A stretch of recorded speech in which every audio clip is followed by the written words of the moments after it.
এই গাছগুলাতেই মাত্র ৩০ থেকে ৩২ দিনের ভিতরে ফলন চলে আসবে, যার কারণেই কিন্তু বলা হয় সময়ের সেরা চাষ যশোরের লতিরাজ। আর একটানা ফলন দিতে সক্ষম ১২ থেকে ১৪ মাস। প্রতিনিয়ত আমরা চারাগুলা ডেলিভারি করতেছি, মাত্র ২ টাকা পিসেই সারা বাংলাদেশে ডেলিভারি করা সম্ভব।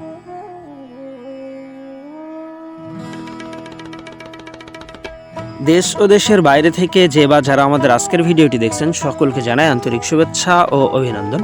প্রিয় দর্শক, বরাবরের মতো সরাসরি আজও আমরা আমাদের লতিকচুর চাষ চ্যানেল থেকে আপনাদের সামনে লতিকচু চাষ সংক্রান্ত বেশ কিছু মূল্যবান বিষয়টা তুলে ধরার জন্য চেষ্টা করব। আর যেহেতু প্রতিনিয়ত আমাদের চারাগুলা ডেলিভারি হচ্ছেই, আর সরাসরি মাঠ থেকে আপনাদেরকে একটু দেখাবো আজকে আমরা কেমন সাইজের কোন চারাগুলা ডেলিভারি করতেছি। এই যে দেখেন, এইটা কিন্তু মাতৃগাছ, আর মাতৃগাছগুলো আমরা মাত্র ৫ টাকা পিসে ডেলিভারি করি। এর একটা বিশেষ ভালো দিক হলো মাত্র ৩২ থেকে ৩৩ দিনের ভিতরেই কিন্তু এই মাতৃগাছগুলা থেকে মোটামুটি লতি দিতে শুরু করে।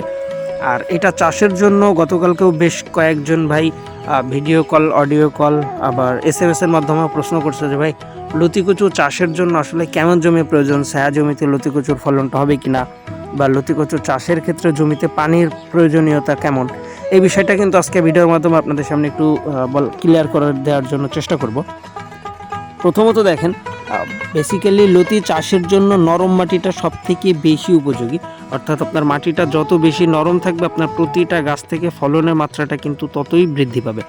স্বাভাবিকভাবে 7টা, 8টা, 12টা, 14টা এরকম পর্যন্ত প্রতি সপ্তাহে লতি দেয়। তবে যদি আপনার জায়গাটা নরম থাকে বা ভেজা থাকে, সেই ক্ষেত্রে আপনার লতিগুলোর ওজন বেশি হবে, লতিগুলো মোটা হবে। আর যদি জমিটা শুকনা থাকে, সেই ক্ষেত্রে কিন্তু লতিগুলো চিকন হয়, যার কারণে ফলনের মাত্রাটা কমে আসে। তো অবশ্যই পানির প্রয়োজনীয়তা আছে, তবে সবসময়ের জন্য পানি জমাট বাঁধায় রাখা লাগবে ব্যাপারটা এরকম না। লতিকচু চাষের ক্ষেত্রে আপনি শুকনা বা ভেজা সকল রকম জমিতেই মোটামুটি এটা চাষযোগ্য। আর সার ওষুধের ব্যবস্থাপনাটাও খুবই সহজ। এটা গাছের ভাষা বুঝে আপনি শতাংশ প্রতি 550 থেকে 600 গ্রাম হারে সার ব্যবহার করতে হয়। সাধারণত ইউরিয়া, টিএসপি, এমওপি এই 3টা সার সব থেকে বেশি ব্যবহার করা হয়।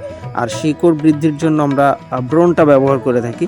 এর পাশাপাশি যখন দেখা যাচ্ছে গাছে বিভিন্ন সময় বিভিন্ন রোগ দেখা দিতে পারে, বেসিক্যালি এই যে ছোটো চারাগুলো আমরা ডেলিভারি করতেছি, এটা 100% পুরাতন জমির যে চারা, সেই চারাগুলো, এই চারাগুলোতে কিন্তু মোটামুটি লতি আসতে 45 দিন মতন সময় লাগে। অর্থাৎ 1.5 মাসের ভিতরেই আপনি এই গাছগুলা থেকে লতি বের করতে পারবেন। তবে প্রাথমিক পর্যায়ে যে লতিগুলো, সেই লতিগুলো তুলনামূলকভাবে একটু চিকন হয়। এটা ডে বাই ডে এই সপ্তাহ থেকে পরবর্তী সপ্তাহে লতিগুলো মোটা হয়। আর এই যে মাতৃ গাছগুলা, মানে মাদার সাইজের যে ওভার সাইজের গাছগুলা, এই গাছগুলাতে কিন্তু স্টাডিতেই লতি আপনাকে মোটা লতি দিতে সক্ষম হয়েছে। দেখেন আমাদের প্রত্যেকটা গাছের গোড়া বা চারার গোড়াতেই কিন্তু লতি, আর এইগুলো আমরা প্রতিনিয়ত ডেলিভারি করতেছি। মূলত সুন্দরবন কুরিয়ারের মাধ্যমে আমরা চারাগুলোও ডেলিভারি করি।